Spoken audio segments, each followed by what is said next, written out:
Everybody's looking for a nice Esrog, a nice Lulav, and that's a daven Tu B'Shvat. It says a daven Tu B'Shvat for an Esrog.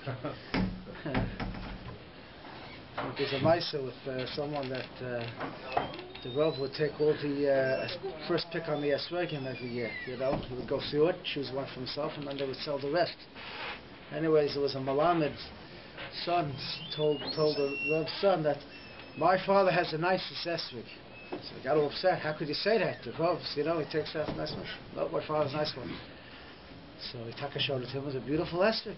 So he called, the Rav called in the Malamed, how do you get such a nice Esrog? He called in the Moicher, why do you sell an Esrog? You're supposed to sell it to me first. So, him, he's no money, he saves up a few prutas throughout the year, and I have a deal with him. He gives me whatever he saved up, which is nothing, and then he could put his hand in the box and pull out a Esrog. You know, it chooses a closed box, you know, before it's open, so I don't even reckon with that. So he called the Melamed, and how do you get such a nice Esrog? He says, what do you mean? I daven Tu B'Shvat that I should have a nice Esrog. So he pulled out a nice one. But I guess we'll start with the Esrog, and then we'll go to the Lulav. So we'll pass this around. This is actually a very nice Esrog, you see. It's a little bit shakua here, one of the simonim that goes in on the bottom. It's not fully shakua, but the uketz goes in a little bit. It has bumps. It has a fairly decent giddle, which means that it's not 100% aligned. It's a little bent, but it's fairly nice. It has a nice chaitim. So the Esrog is split into different parts here, as we'll see. But first what I'll do is, just to make it interesting, we'll pass it around. This was put aside as a puzzle Esrog. I'll see if you notice why it's puzzle. Really? This will be on the exam? I would say, wow, this is a really nice Esrog.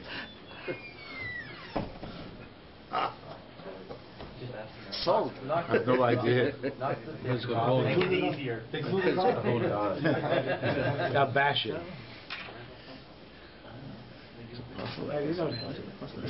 It's actually a bumpy lemon.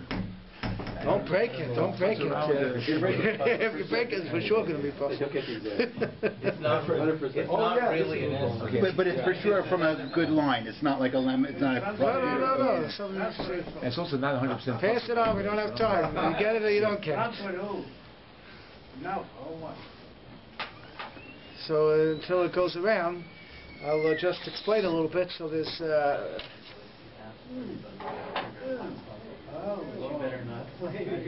Oh, you already saw this one. Don't let out the Don't let the Esrog out of the bag. Very precise.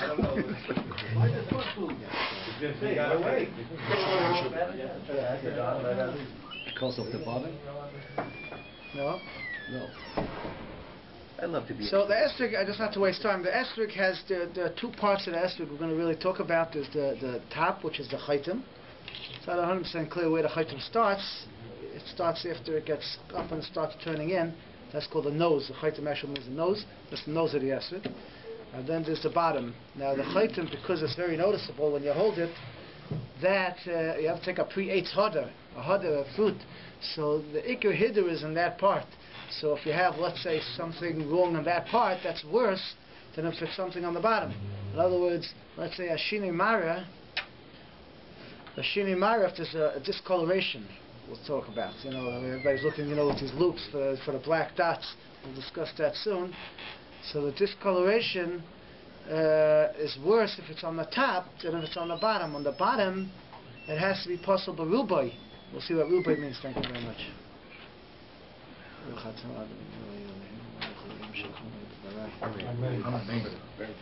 And we just pass down. I'll show you where the psul is. Now, this is an interesting psul to talk about.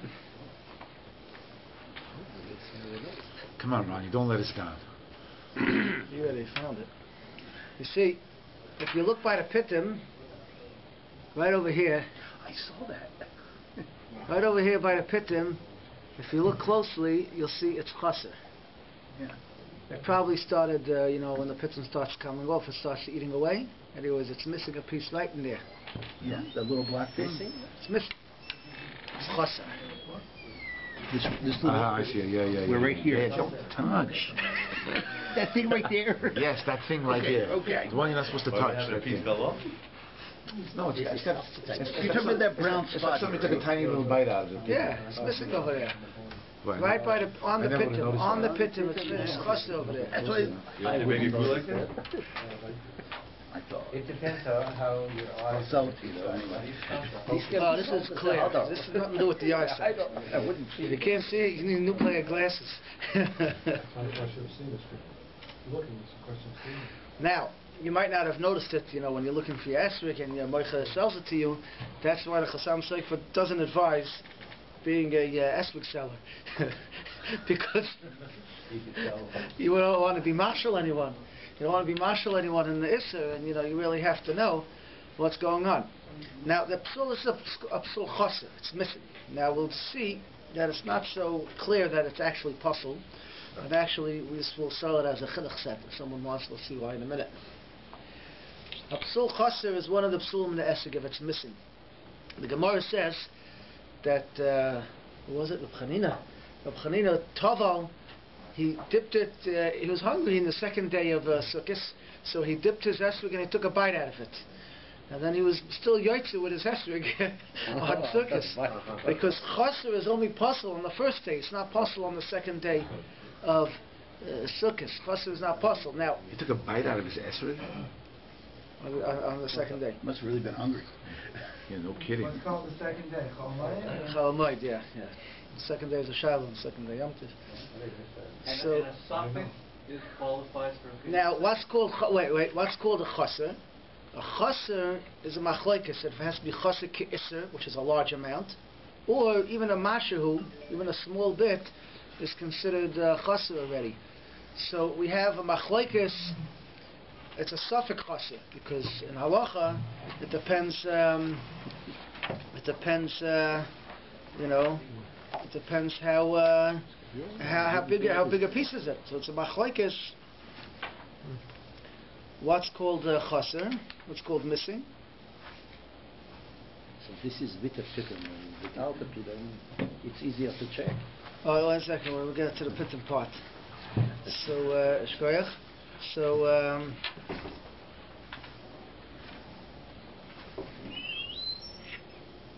chaser kol shul pasul. And the Yashamim has to be a chaser chaser.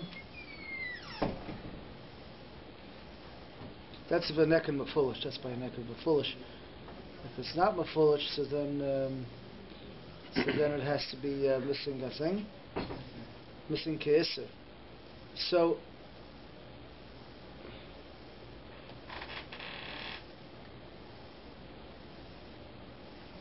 So the minhag is we make a bracha on an esrog that's missing on the second day. You can make a bracha. Yom Tov Sheni, you can make a bracha on it if it's chaser kolshu. It's only missing a little bit like this. So you can make a bracha on the second day Yom Tov. Even on Yom Tov, you can make a bracha. If it's a real chaser, you wouldn't. And if it's a chaser kolshu, it's called a chaser kolshu, you can make a bracha on the second day Yom Tov. So let's say the first day Yom Tov is Shabbos, you don't take esrog, so then you would be able to buy such an esrog, beautiful esrog. But if it's now it could be there's a little chasar later. Now you see this is on the pitum, as we noticed. It's on the pitum. Now the pitum is a shiloh. Let's say the pitum would fall off. What happens if the pitum falls off? Is the esrog puzzle? So the pitum you could have two problems. You could have one problem of chasar, it's missing. If your pitum falls off, now it's missing a piece of the esrog sometimes. Or it could also have a problem of missing the pitum, which is a shiloh if that's a psul hadar or psul chaser. Psul hadar could be all 7 days, and a psul chaser is only the first day. But if the pitum is missing, it's a suffix. Psul hadar means what? Psul hadar is anything which is not hadar in the esrog. If there's a black splotch on the esrog, that's called not hadar. That is possible the whole sukkah. Something which is chaser a little bit, we just said is only possible the first day. So if the pitum falls off, it's a machlokes. Is that a psul hadar? Because it's missing the hadar, it's missing the pitum, and that's possible all days. Or is it a psul? There's plenty of people have esrogim that they don't have a pitum altogether. So there are many esrogim that don't have pitums to begin with. How does that work? Because when the pitum's growing, which might be a little bit what happened here, is when the pitum is growing, it dries up on the tree, and it falls off. So it falls off when it's still on the tree. That's what happens by many pitums, and so it falls off when it's on the tree. The olam is noig that it's kosher, noig to use that because it's not considered that it was. Some depend on what stage it falls off. If it dries up around, like the pitum starts drying up, we had a few esrogim with the. What do you got a few esrogim? Let's take from there. It's in the other room. So they start drying up around, and then it falls off. So if it falls off on the tree, it's not considered chaser. It's not a chaser harder because that's how you got the esrog. The esrog came off like that. So we're not to use it. Some hold it depends on what stage it falls off. If it's considered that it was grown over. If you have, let's say, on the tree, many times it happens, a leaf sticks into the esrog. A leaf gets stuck into the esrog and gets a hole, gets chaser. And what happens is that it scabs over. So if it scabs over, it's kosher because that's not considered chaser. It's not missing because it fixed itself on the tree. It's scabbed over. And many times you'll see like a blettel, which this was very clean. So I asked him to get another one. And it's such a clean esrog. But a lot of the esrogim have these, like brownish, whitish stuff on it. Some of that is from when the leaves, it's called a blettel. A blettel means a leaf. The leaf stuck into the esrog and it's scratched over and let's see if you can find one here, and it scabbed over, so that's kosher. So it has to do with Bilti Murkav and Murkav? No, this is not to do with Murkav. This is just assuming that these all are correct. When you say a second day, you mean an Eretz Israel second day or Suffolk first day? Here. Second day, Israel, here, like over here. This was a chaser in the tree. This over here was from a leaf in the tree that scabbed over. You look over here. See that on top of my finger? Yeah. So that happens a lot in the esrog, and it's kosher because it's not chaser. As long as it's not chaser now, sometimes you'll look with a loop and you'll see that it's not fully scabbed over. If it's not scabbed, easy you can see it's scabbed over. But sometimes you have something missing which you're not sure if it's scabbed over. You look at it closer, you can see whether it's scabbed over or not. It's probably also a similar thing. Well, I never would have picked that for a moment any kind. Yeah, there's also a similar thing. This is really scabbed over. You don't see any hole at all. You don't see any hole at all. It's also scabbed over. Similar thing. So that happens. So chaser is puzzle, but only if it's still chaser. If it was on the tree. So a pitum, if it falls off on the tree, the olam is like that it's not a problem. That's why you buy all these esrogim without a pitum. But there are people that they are makbid not with a pitum. They're makbid not with a pitum because they don't want trouble. I'll tell you why they're not going to with them later. Let me just finish this thought here. So now you have a chaser in the pitum. So there's two questions here. One, it's not worse than if the whole pitum fell off. If the whole pitum fell off, what's the halacha? Kosher. If it's still sticking up, if the top part of the pitum falls off, and there's still something sticking up, it's kosher. But that's kosher. You mean it fell off? It was still on the tree you're talking about? Not, after you dropped it. Yeah. And the pitum falls off. Yeah, I remember that. But it's still sticking up. Only the top part comes off.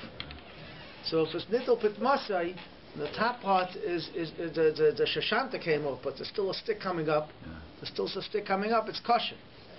If the whole thing came off, there's nothing coming up, or worse, it's even going down. But usually when you drop it, the worst happens. Yeah. If it falls off, maybe in the box or something, that's just from the shanta. Usually when you drop it, it knocks the whole thing over. But if it falls off and there's still something sticking up, it's kosher. Now, if it falls off and it goes into the esrog, that's already a suffix puzzle because that could be chaser. And it could be the second day Yom Tif, you can, or at least Chalamoid, second day Yom Tif, because it's missing the pitum and it's chaser is worse. But Chalamoid, even if the pitum fell off and it goes into the esrog, if the Mishabur is mistapik, if you can make a bracha on it, and the olam is noig, you could make a bracha on it. You can be yotzei. So if your pitum falls off, don't throw it out. Don't eat it yet. Don't eat your esrog yet. You could use it chalamoid if it's b'diavad. If you have another one, it's even better. Here's one without a pitum. You see here, the pitum comes off in the tree, and you can see clearly that it's. You could see that it came off. It has like a little groove in it. You see how it grows. That's how it grows over when it falls off in the tree. Now I want to show you something. So this esrog, even though it's chaser in the pitum. in the part of the pitum. It's not chasser in the esrog itself. So I can't sell it to anyone to use the first day, but it's only chasser in the pitum. It's still sticking up. It's kosher. You could sell it for a chinuch set. It still has part of the pitum sticking up underneath it. Looks to me like there's still pitum sticking up underneath it, so it's going to be kosher b'diavad. Now, some want to say, he claims about this with Tzvi Pesach, that if you look at this kind of esrog, it doesn't have a pitum, but if it would have had a pitum, the pitum would have been a brown stick, a brown stick like you have in your apple, But this pitum, a lot of Tzol pitums, the pitum is the same meat that the esrog is made out of. It's just a top piece that's the stick, but the pitum itself is the same yellow stuff that the esrog is made out of. It has the same thing. So he wants to say that maybe the only time we say that if the pitum falls and sticking up its kosher is one of these kinds of pitums, which is brown, which is the stem. But this kind of pitum, which is the part of the esrog itself, that's mamish like the esrog, and if it's chasser, it's pasul. That's what he wants to say. It was not noig like that, but there was definitely room for chumrah. So again, we're not going to sell this as a regular kosher esrog, but it's definitely, if someone wants to be yotze with it, he could possibly even make a bracha on it, because it's chasser higher up from the pitum. So it still has some pitum which is there. It's not worse than if the whole top piece came off, which b'diavad, he could even make a bracha on it. So if somebody buys a Esrog, Yeah. and they make a bracha on the first day, Yeah. and not Mekayim the mitzvah, they didn't bracha of all? No, he's Mekayim the mitzvah because it's still sticking up. According to him, there are some shittas that you're not. What are the other ones? The ones that we wouldn't know that's puzzle, because it looks to us like it's fine. But perhaps Rabbi would say it's possible. He should have had it checked by a Rav. I can't help him. If it was possible, he should have had it looked over. But from Chalamoid on, most Esrog, I can't say most. I don't know. I guess most Esrog are kosher. I mean, I go through them. Most of them are kosher. But that doesn't mean they're all kosher. There are some that aren't. But most of them are kosher. But a broken pitum for sure. From Chalamoid on, you're okay making your Yeah. But again, if you have another esrog, you should make it on another esrog. You're supposed to take another esrog that's not missing. Why should you take one that's missing? So what's the responsibility halachically of the seller? I told you. He's in a conflict of interest situation. It is. You have to take it to a third party. You have to take it to a Rav. And I'll tell you a ma'aseh. Okay, I had a. If you want to know why people buy without a pitum, this esrog is a chazanish esrog. Clearly chazanish. I don't have to look at the box. I can see clearly this is a chazanish esrog. Chazanish esrog has these funny shapes, and 99.99% don't have pitums. If you have a chazanish with a pitum, you have to check if it's a real chazanish. In Eretz Yisrael, you can get some with a pitum. On his tree itself, his tree is dead now. His tree just died after Michal Yehuda passed away. He gave him Michal Yehuda's esrog, says plant the tree. He says he doesn't know how to agriculture. How's he going to do? He said just plant it. He planted it in the backyard, and a mess. It grew. And esrog tree is very hard to keep up. You don't know. And he had it going for years and years. This is until 2 years ago, when as soon as Michal Yehuda passed away, this tree died. But the stipler got esrogim from the tree, and he used to send it to all the gedolim. I saw a few esrogim from the tree. Those of them, some of them have pitums. Most chazanishas don't have pitums, because it's just the way that esrog grows. That kind of esrog that it dries up and it falls off on the tree. But the chazanish, what's a chazanish esrog? He used the esrog, and then he gave it to plant, because he held this was a kosher. Why? Because many esrogim are crossed between esrogs and lemons, right? All esrogim are crossed because they cross-pollinate. But if you graft it, a murkav is all shayin lalocha, because the esrog tree is very weak tree, and the lemon tree is a very strong tree. So they would graft it to keep the tree going. Otherwise, it's a lot of money running esrog pardes, right? So they would graft it, a big chashash of grafting to keep the esrog good. So the chazanish held where he knew it, his esrog was not murkav, was a kosher esrog, and therefore he reproduced it, and then they got a lot of kosher esrogim from it. That's why you see a guy tries to buy Taimani, this guy buys Moroccan, because the question is where the Messiah, some buy Yanova, some don't buy Yanova, some don't buy Moroccan, everybody has where they hold his kosher. So anyways, I'm learning in Brisk, being inaugurated into Brisk, and comes the first year, where am I getting my esrog? There's a Kfar Saba, goes 20 years ago or more. the Kvar Saba, there's a box of Esrog. This Esrog is Mamish, Muyuchas, all the briskers are buying it. They open up the box, I pull out an Esrog. It was about as green as this. It was almost round. It had no bumps on it. And it was, it looked like a lime. But it was a Muyuchas Esrog. Okay, so I took it. Anyways, I'm looking it over and I see that there's something peeled away on the bottom there. A niklaf. If it's peeled away, the halach is if it's peeled away, so it depends how deep it goes. If it goes into this, I'm not going to cut open the esrog because I don't have anything that I'm going to cut open now. But if you cut open the esrog, you'll see there's actually a bunch of layers. First, there's like the skin, a very clear skin on top. That's nothing. A very clear, like almost like wax skin on top. Then underneath it is this color, the yellow or the green, and then underneath that is a thicker, is a thick white. Is a thick white. If it gets into that white, then you have a problem of niklaf. If it gets into that could be chasser already. If it doesn't go into the white, that's already not so bad. So I had this esrog. I wasn't sure how bad niklaf was. So there's a guy who looked then. I think his name was Hell, I don't remember. But a big mumcha, he was like one of these big mumchas that knew exactly everything about Esrogim. So I went there. This is 2 days before Sukkot. I stood online for 45 minutes. People showed an Esrogim to the row, and he was the biggest mumcha. You remember him? Yeah. Yeah. My uncle. Oh yeah. I stood online for 45 minutes. You should have told me you knew him. Oh good. he was a mumcha in Esrogim. Yeah. Okay. I wasn't sure. I remembered his name right. So I stood online. Anyways, by the time I got to him, he looks at it, he says, it's too dark outside, you have to come back in the morning. So I said, come back in the morning. He says, don't worry, you cut ahead of the line. See, I'm feeling, oh, God. He said, hey, I have this esrog. I don't know if it's kosher, it's Erev Sukkot. So I walk through the shuk in Meir Sharm, and there's a guy selling for 20 shekel. This beautiful, look like one of these things you hang in the sukkah, waxed over. It was a beautiful, one of these things. Yes, I asked her. I said, okay, 20 shekel, I'll take it. It's not miyuchas, I'll have 2 esrogim, Chaim, one muhuder and one that's not muhuder, but it's for sure kosher. Get to that. Manavshach. You take the esrog that's muhuder. In case I'm not yoytze, I take the other one, for sure. So I take them both. Anyways, I go to this seller. Afterwards, I come from the line. So I show him both esrogim. Okay, so the first esrog, he takes it, he looks at it, says, okay, it's kosher. It's kosher.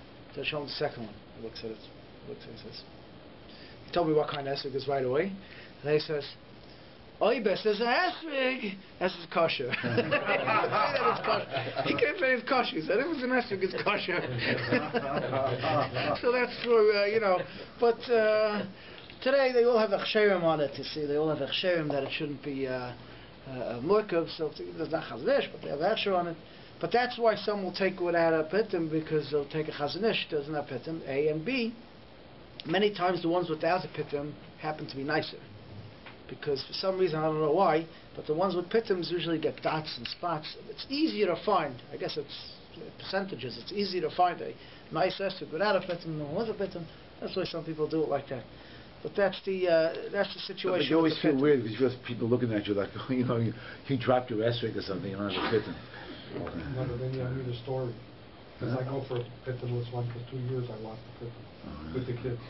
So You lost the kids also? No, the kids After they broke the pitim. we tried to lose it. So esrog over here, for example. Easy to break. What? With the pitim, it's easy to break. It's easier to break, you don't have a pitim. So this is a nice esrog. It has a nice look. And it has something here on top. Now we said the chaitim, which starts about here, is the chaitim. It depends on which part. Here it's a little higher, but here it's a little lower. The chaitim is the nose that comes up. So machlok is exactly where it starts, here or here. But the chaitim is more chamer. So if you have a spot on it, it's going to be worse. If you have a black, a shini mara, black could be a shini mara. So it's a color that's not supposed to be on the esrog. So if it's on the bottom part, you have to have 3 of them. Because you have to have on rubai. So if you have 3 spots that cover over the what do you call it? The circumference. Yeah. Over the circumference, then you have a problem of psul. If you have 3. If you have 1, it's okay on the bottom. On the top, which is mocham, if you have 1, it's a problem. What's called a black dot? So if the real soul of black dots is that the esrog is starting to spoil and it gets a shinei mara, it gets a bad color. You have some of them. You have some esrog that gets bad color. By the way, it doesn't have to be black. It could be white. White is also not a color of esrog. So it could also passel if it's something which is not supposed to be there. Most black dots today either come from dirt that gets stuck under the skin, dirt that gets stuck in there, or it comes from the pesticides that they spray on it when it's growing and it gets in there, it makes it black. Pesticides is a shaila. The Shulchan Aruch seems to be materit, and many places can go like that. That since the question is that considered that it got a discoloration from the esrog itself? A side cause caused the esrog itself to get a discoloration. Well, do we look at it as coming from the outside? It's not the esrog itself, and therefore it's kosher. They say from Moshe Feinstein that our black dots we have on the esrog today, most of them are kosher because they're so normal to happen on the esrog, and they come from these pesticides that they cannot consider a shinei mar. They're not something which is off. But there are those that are machmer that they won't take an esrog that has a black dot. That's where you get into the question: what's called black dot? If I hold it over here, I don't see it. If I hold it close, I can see it. This you could probably see from far also. These dots here look that it was the esrog was scratched from a leaf, and the dirt got stuck in the scratch. That's what it looks like over here. If you look, it's sort of like the dirt got caught in like the scab from the scratch. That's black. That's a bunch of lines there. You see it? I see one. But there's a line there of some black. Yeah. So it's a line of black dots. And mikra dinner, it's probably dirt or it's from other things, or pesticides, some side thing that got on there. You could see.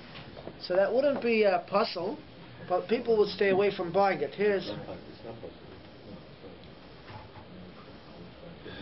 So what was the upshot that what people buy piddumas as well? Yeah, this is actually not black. This is actually dark green, which could also be a shinei mara. These spots, dark green spots on it, on the top part, which again, it's not chatchila. As a puzzle, you can't say it's puzzle because it's these things what comes on the esrog.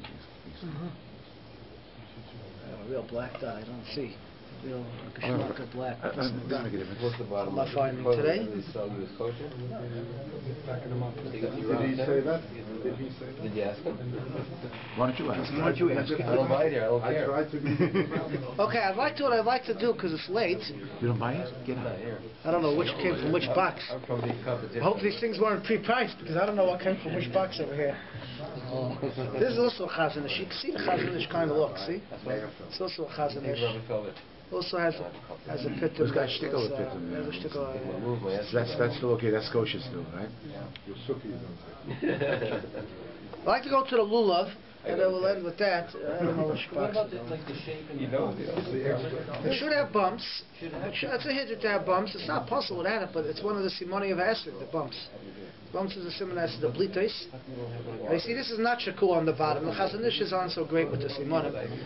They're not shakur on the bottom, but it's a little bit. You have a little on the bottom that goes in. It's supposed to go in the bottom a little bit. That's one of the simonim. It's all the Gidl is how straight it is. The shape, is there a 100? This shape from this beautiful esrog, this is a beautiful esrog shape. Mamish a beautiful esrog shape. It's bigger on the bottom, it gets smaller on the top, it has nice bumps on it. It's a nice esrog shape. Rabbi, how do they grow on the tree? I've never seen it. Well, it falls down because this is the pitum. So what attaches to the tree? This part attaches to the tree. It's pointing down? Actually, it grows, when it grows, the first thing to grow is the pitum. You see a pitum. A pitum, back there. It's a pitum, just a pitum. And then the fruit grows, the pitum grows, the bottom part of the pitum grows into a fruit. So if you watch the growing, you have a huge pitum and a tiny esrog, and then the esrog gets bigger and the pitum gets smaller, and eventually it falls off. Smaller. Yeah. Well, it dries. Oh, I'm surprised more unbroken then. It falls off like that. It hits the ground. It doesn't hit the ground. It's on a tree. It's hanging down. So and a lot of places they wrap it. They wrap it so it shouldn't get stuck with the leaves. You know, they wrap it when it's growing. They want to make sure it's good. I have to put everything in the right box. This is like I can't remember what box it I have to reprice this. Okay, anyways, let's see a little Lulav because it's late. This is an expensive one, huh? I think this is an expensive esrog. I think this one was in this box. We didn't even talk about garter. Okay. If anyone wants to see an esrog with a gartel, they should look at Michael Ababik's esrog. It's mamish a Hasidic gartel. Okay, now. not kosher, but it's got a beautiful garden. It's a lulavim. Why do you look for a lulav? We'll try to keep this brief because it's late. The hour is late here. So you'll see many people hold them like this to see if it's straight, you know. I want to see if it's straight. The only thing that passes a lulav, many times the lulav will be bent backwards. You know, this is the shedra. This is the, let's get the name straight. This is the shedra. The shedra is the spine. That's on this side. This side is the side without the shedra. This side is the shedra. When you hold the lulav, you're holding the shedra towards you. You have the dasim on the right, and the dasim on the left. Yeah. So this is the shedra. Now, the only time it's possible if it's bent, kafuf, if it's bent, it's a hitter to be straight, but the only time it's possible if it's really bent out of shape. Usually they're bent a little bit back, like a sword, because many times that happens, because it's tougher by the shedra, so it goes a little back. That's not possible, but if it goes forward, if we get a good tnepel here, we'll see, sometimes it can have. Now, the size of the lulav starts from when the leaf's coming out. It should be lechatchila 4 tfachim. 4 tfachim. It should be lechatchila. The best way is 16 inches, till where the shedra ends. The spine ends. This is pretty high up. Here the spine ends over here, where it splits off to leaves on the top. This is already all the leaves splitting off on top. So that's where the lulav ends officially. Officially, the lulav starts by the shedra and ends at the shedra. It's a nice long lulav. Right? But if you have a short one, it's kosher already. 40 centimeters is kosher. A little lower is also kosher, but you have it's different shiurim. You'd give a good one v'shlish. But you should try to get one that's l'chatchila 16 inches. If not, you can get one that's a little less. A little less is also okay. So that's the lulav. Now, is that considered mahudid? I mean, does it for it to be mahudid? Does it have to be a certain past a certain usually size? Usually it's big enough, unless you have these tiny lulav. I remember Matas, there's a guy. He had a lulav. It was mamish. I would say probably 2 meters, over 2 meters. It was huge. Huge front row. Now, when you look at a lulav, you see everybody looking at the tip. Now, it's a machoikis if it's a different psulim here, but we'll just go through a few of them, what the Olam looks for. So you have to first find the tiyumis, we call it. The tiyumis is the middle leaf. Many lulavim end with 2 tiyumises. What you do is you go to the shedra. So you can't just look at the highest one, because the highest one may not be the middle. Sometimes it is, sometimes it isn't. Sometimes there's 2 that look highest. So there's only one way to tell. You go up the spine from the bottom. You go up, you go up, you go up. And then you see which is the one that's left in the middle. Now, a lot of times it'll end with 2. One in the middle and one on the side, which is the exact same height. Like this one looks like it has 2. When you're doing that, you're going to split it open. I'm not going to split nothing open. I'm so scared when the rabbis do that. Okay. No? So this has 2 tiyumas. It's not a problem. It's your lulav. This tiyumas and this one. But this tiyumas over here, as you can see, this middle leaf, every leaf is folded over, right? So this one is folded over and it's split until about here. See, it's split. It's open. Yeah. You can see pretty clearly it's split. Now it is. Pass it around. It wasn't before I started. So the halacha is, in such a lulav, he put it by the puzzle ones. I don't know why he put it by the puzzle ones, but the halacha is that it's getting worse as I hold it. So we're machmir that once it's split a tefach, we don't use it. Okay, a tefach. What's considered a split? How far apart? Just mamish. Split. So you can see split. It's not attached. Split. Forget about if you see it or not. See, that used to be a kosher lulav. So we're machmir more than a tefach. It could be kosher until Roiv. Split. According for Svardim, then Svardim here. Svardim Mechaber holds is kosher. Mechaber holds is kosher even if it's split all the way down. Yeah, Mechaber holds is kosher. So we can be samech on that. Maybe if the shuk a lulav that was split all the way down, so you're going to shake another lulav, don't make a brach on it, because according to Mechaber you're yotzei. Now there's something called a hemnik. Now this gets the briskers nutty a little bit. Here, if you see, I let go of it, okay? But you could see it comes to 2 points. You see it comes to 2 heads? Yeah. Sometimes it's split, but it's closed. It's just if you look at it, you can see, oh, it's split. But this, even if I leave it going like this, it's split into 2. So there's something called a hemnik. Nerik a hemnik means it looks like it's 2. Now, most places will say this is kosher, unless I have a good hemlik here. I have a good hemlik in one of these. Watch, give. This is the hemlik maneuver. Here, you see this? Oh, thank you very much. This one. You can make a skid out of it like this. This one, mamish, looks like two separate leaves. You think it's two leaves until you look at it closer. You see there, this is one leaf. But when it lies in the lulav, it mamish looks like two separate leaves. That near a hemlik, that could be possible according to certain shittas. Others hold unless it's. I'll do it this way. I mean, in other words, a hemlik is okay, but Nirik hemlik is not okay. Nirik hemlik is okay. Interesting. Others, if it goes like a V. Here, I'll make it go like a V. I don't even know if this is the middle one. You have other Here, this is possible l'koladeis. See? It looks like a V. That's possible. That's a hemlik that's possible. Where looks the V? See? See a there. V. It splits to two sides. Split like that. So it looks like a V. Like a V. Yeah, like a Y. You didn't hang around with your The uncle. Y. That's possible. That's possible. Now, there's, the Mishnah says one should be very careful for a hemlik because, okay, what's the shear? So let's say all the way at the tip it splits like a Y, all the way at the tip. Sometimes it happens. So you get to the top, like a quarter of a centimeter down, that splits off. So, well, Maisa Mikra din is kosher as long as it looks like it's closed. It looks like it's closed, even though it's the tip it opens up. But Put it closed? what? We're talking about the middle or We're talking about the middle leaf. The middle leaf. If the two leaves in the middle also, one leaf goes this way and one leaf goes that way, there is a shita that's a problematic. Sometimes they'll have it, even not one leaf, but two separate leaves. And one goes this way, one goes that way. According to Rashi, that could be called a hemlik. Okay, look, Could you tie it closed like Spartan do? They tie it to you. But if it naturally falls out open, then it's a problem. Naturally falls out open. So that's with the split leaves. So many people look for split leaves. If it's split, it's kosher. Unless it's a tefach down, then we'll know not to take it if it's a tefach down. But if it's less than a tefach But if down. there's klipa, you don't have to open it and check though. Now there's something called kaira on it. Let's see if we have one now. You see, here's a hemlik which is two separate leaves. What you're asking. This is two separate leaves, totally two separate leaves. This one goes this way. You see the top of the lulav, it splits to two sides. So according to some shittas, that would be called a hemlik. Well, I don't think there is machma on that, but there are those that are. See, you can't even get it together. It's very firm. One leaf goes one way, and one leaf goes the other way. That's the middle leaf. Now, there's if it's niktam on the top, it's also problematic. Possible. If it's niktam, it's cut, and sometimes it gets cut on the top. The top gets dry and it breaks off a piece. Oh, that's neat. That unless you really look with a loop, you might not be able to realize it's niktam, because how do you know how hard the lulav was? So that's sometimes hard to tell if it's niktam. Sometimes it's easy to tell.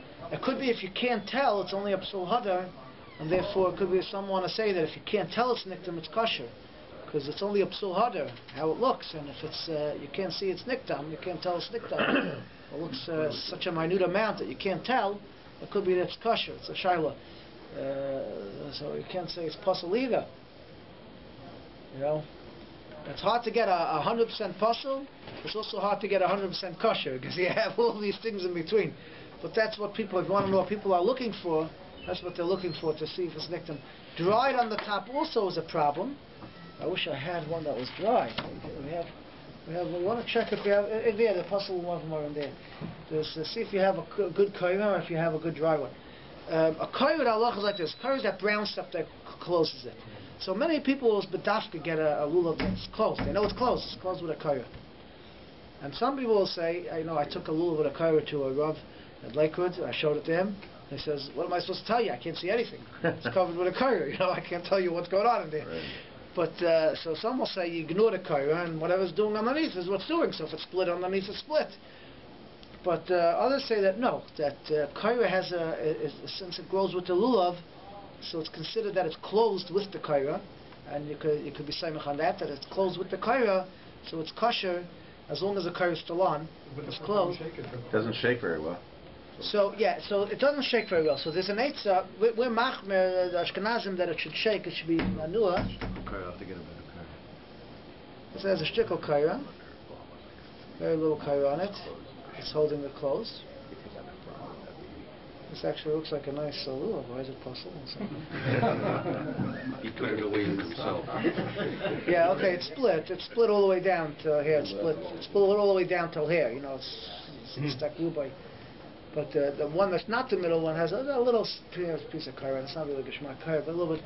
But what you could do is, you could, in order that it should shake, because you have to be royal naneya l'chatchila, so you could separate some of the side leaves without touching the top. You could leave the kaira on the top, to separate a few of the side leaves. That like here, you could just separate the side leaves a little bit. A few of the side leaves, you don't want to break the top, and then you could shake it a little. Understand? That's what to shake. You want to be royal naneya. So you're right. If it's totally closed, you can shake it. So, but you could make some of the side leaves open, and then it would shake. But you're yotzi without it shaking, as long as you. Yeah, it's it should be. The Sfardim don't Should do be that? right. Yeah. It should be very well in aneya. This is something which I don't know if it's makbid on, not makbid on. The Mishnah Berurah is very strong about it. Sometimes you have kneppels. You ever saw kneppels? That it's folded over on the top. We had a few kneppels in there. Is there a kneppel here? What is kneppels? Sounds like something goes in your soup. Kneppel? Here's a kneppel. Oh, yeah, this is a kneppel. This is a sort of a kneppel. A kneppel, you see, is folded over on the top. You see? It's folded over. But that's, if it's natural, is that okay? Now, what's the shiloh with a kneppel? He said that if the lulav is bent, it's possible. So the question is, what's called bent? So, Mikradin, it's only called bent if either the shedra is bent, which usually doesn't happen. It could happen, usually doesn't. Or if it's bent, like in the middle of the leaf, like at this point, it's going to start folding over. But here, it's all the way at the tip of the leaf, it bends over, they grow like that. So this is what we call a kneppel. What's the halacha with a kneppel? It's, a little bent. So this is not such a bad one, because they say loshen is stavensich, it's davening, you know. It's not all, this is just going straight. It's not going all the way down, you know. If it folds down, that's a problem. This just folds. This just folds like this. It's not folding down. You have some kneppels that go all the way down. That could be more problematic. This goes like this. So the Rosh says, Oyev ani, he loves the lulavim that have these kneppels on it. Why? Because usually they're closed. Because it holds it closed. So the top leaf is closed with the bend. So he liked it. The other poskim didn't like it because there's a shiloh of kafuf. So the Mishnah Berurah says like this: if it's just a top leaf, fine, it's kosher. According to those sheets, it's kosher. But if all the top leaves, and many times it happens, that all the top leaves are bent, the whole top of the lulav is bent, the Mishnah Berurah says you shouldn't take such a lulav. That could have a shiloh of its kafuf. So like here, it's not all the leaves. You know, these are more or less straight. It's just the top 2 or 3 leaves here are bent over. That's okay. But if all the leaves, many times you have the whole top of the lulav, all the leaves go down, that's a more serious shiloh. The Mishnah Berurah says, l'chatchila, you shouldn't take such a lulav. So even if you're going to get a kneppel, a lot of Hasidim like it, but get one like this, if anyone's looking for one. Is this puzzle? Why do you make it puzzle? He's not Hasidish. I don't know, there's a Sadi. You must have put it aside for a reason. Because Charles, which is the... This is also split. The question is which is the middle. So that's the shiloh with the kneppel. Now you tie up the lulav. We'll just end with this. You tie up the lulav. We tie it with the So if you haven't made, you can put them on Yom Tif. You can put it on Yom Tif if you haven't made. And you could even, if they're ready made, you just have to wrap it. You could even wrap it once and tuck it in. You could do that. What about the rubber band? You're not allowed to? Who? Rubber band. Rubber band. An elastic use band. a rubber band. Elastic band. Put together. So you want to use a rubber band. So if you're going to put it on the bottom where you hold it, you don't want to do that because you don't want a chatzitza between your hand and the lulav. You see, the things that are made with the lulav string is min v'minoi. Min v'minoi and echaitzitz. Yeah, the holder is made out of the lulav string, so that's not considered a hefsek. The rubber bands is all shiloh l'kichadei davaracha. So you shouldn't put it on the bottom where you're holding it. You want to put it on top. There's nothing wrong technically with it. You can put it on top, but to do the eged, which is on the bottom, You should use a thing which is... So therefore you could use glue to keep it like seriously, a crazy glue to keep it together? If it's closed, if it's just split a little bit, you have a lulav which is split a little bit, and it's still kosher, you don't want it to split all the way down, you could glue it closed. That just prevents it from getting further. You can't glue it closed and it's going to make it, okay, now it's a closed lulav. But if you glue it, it'll prevent it from splitting further. That's an eitzah, because you're going to shake it on Sukkot, you don't want it to split further. So if it's only a little bit split, so if you put a little crazy glue on the tip there, I don't know if it works, I never tried it, but it won't split more, that's a little bit of an eitzah. Now, people don't realize this. We mentioned that the lulav starts by this and it ends by the shedra, where the shedra ends. So, for example, for this lulav, the shedra ends right over here, at this point here. This is where the shedra ends. This is where my lulav ends, and the rest are leaves. So my lulav goes till here. When I set up my hadassim and aravis, you're supposed to have the lulav sticking out a tefach above the hadassim and aravis. So the hadassim and aravis should come until here. The hadassim a little higher, the aravis drop lower, and they come to here. There should be a tefach space, not a tefach from the top of the lulav here. A tefach is from here. This is where you put your hadassim and... That's a minimum. That's how you're supposed to do it. It's kosher if you just take it anyways. It's kosher. Your lulav is kosher even if the hadassim is sticking out the top. It doesn't matter. As long as you take all 3 mina and 4 mina.